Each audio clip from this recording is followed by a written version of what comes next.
যুক্তরাষ্ট্রের south Florida ইউনিভার্সিটির দুই বাংলাদেশি পিএইচডি শিক্ষার্থী হত্যাকাণ্ডে সামনে আসছে একের পর এক চাঞ্চল্যকর তথ্য। আদালতের নথি ও প্রসিকিউটরদের বক্তব্য অনুযায়ী এটি একটি পরিকল্পিত হত্যাকাণ্ড। আদালতের নথি বলছে লিমনকে একাধিক ধারালো অস্ত্রের আঘাতে হত্যা করা হয়, পরে মরদেহ লুকানোর চেষ্টা করা হয়েছে। একইভাবে বৃষ্টিকেও পরিকল্পিতভাবে হত্যা করা হয়েছে বলে ধারণা তদন্তকারীদের। এমনকি প্রমাণ মুছে ফেলতে অভিযুক্ত চ্যাটজিপিটিরও সহায়তা নিয়েছে বলে তথ্য উঠে এসেছে। জামিল লিমন ও নাহিদা বৃষ্টি হত্যার আগে অভিযুক্ত হিশাম আবু ঘরবে চ্যাটজিপিটির কাছে জানতে চেয়েছিলেন কিভাবে মরদেহ ব্যাগে ভরে গুম করা যায়।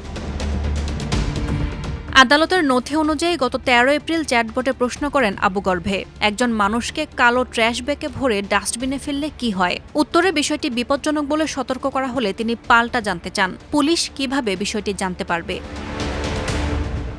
তদন্তে উঠে এসেছে নিখোঁজ হওয়ার ৩ দিন আগে থেকে পরিকল্পনা শুরু করেন তিনি।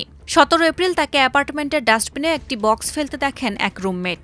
পরে সেখান থেকে উদ্ধার করা হয় জামিলের আইডি ও ক্রেডিট কার্ড।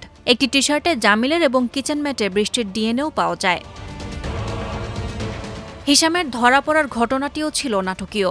পরিবারের এক সদস্যকে নির্যাতনের অভিযোগে পুলিশ তাকে আটক করার পর বেরিয়ে আসে লিমনের নিখোঁজ হওয়ার আসল রহস্য।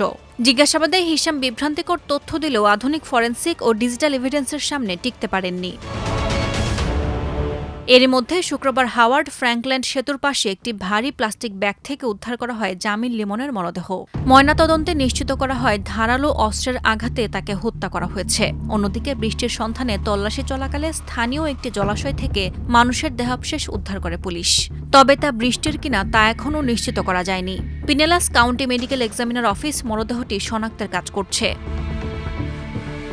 তদন্তকারীরা জানান, ঘটনার রাতে ডাস্টবিন ব্যাগ ও পরিষ্কার করার সামগ্রী কিনেছিলেন হিশাম আবু ঘরবে। তার বাসায় রক্তের দাগ এবং বৃষ্টির ফোন কভারও পাওয়া গেছে। প্রথমে অস্বীকার করলেও ফোনের লোকেশন ডেটা দেখানোর পর বক্তব্য পরিবর্তন করেন তিনি। হিলসব্রো কাউন্টি শেরিফ অফিস জানিয়েছে, প্রাথমিক জিজ্ঞাসাবাদে তিনি বিভ্রান্তিকর তথ্য দিলেও পরে বক্তব্য পরিবর্তন করেন। রাষ্ট্রপক্ষের আইনজীবীরা আদালতে যুক্তি দিচ্ছেন, এটি অত্যন্ত পরিকল্পিত ও ঠান্ডা মাথার হত্যাকাণ্ড। অভিযুক্ত প্রথমে দাবি করেন দুই শিক্ষার্থীকে ক্লিয়ার ওয়াটার এলাকায় নামিয়ে দিয়েছিলেন তিনি। তবে যেখানে মরদেহ পাওয়া গেছে সেখানে তার গাড়ির উপস্থিতির প্রমাণ মিলেছে। পরে হিশামকে গ্রেপ্তার করে হত্যা, মরদেহ গুম ও আলামত নষ্টের অভিযোগ আনা হয়। বর্তমানে তিনি বিনা জামিনে কারাগারে আছেন। স্থানীয় সময় মঙ্গলবার তাকে আদালতে তোলার কথা রয়েছে। এ হত্যাকাণ্ডের পর থেকে শোকাহত দুই পরিবারের একটাই দাবি, দোষীদের সর্বোচ্চ শাস্তি নিশ্চিত করতে হবে। পাশাপাশি তারা চান ধর্মীয় রীতিতে মরদেহ দাফনের ব্যবস্থা এবং বিশ্ববিদ্যালয়ের পক্ষ থেকে সম্মানজনক স্মৃতিচিহ্ন স্থাপন। এ ঘটনায় বিশ্ববিদ্যালয় কর্তৃপক্ষ শোক প্রকাশ করে জানিয়েছে, শিক্ষার্থীদের নিরাপত্তা নিশ্চিত করতে তারা আইনশৃঙ্খলা বাহিনীর সঙ্গে কাজ করছে। এছাড়া এই ঘটনা ঘিরে আন্তর্জাতিক শিক্ষার্থীদের নিরাপত্তা নিয়েও নতুন করে প্রশ্ন তুলেছেন অনেকে। বিশেষ করে আবাসিক ব্যবস্থাপনায় নিরাপত্তা, নজরদারি ও যাচাই প্রক্রিয়া নিয়ে উঠছে নানা উদ্বেগ।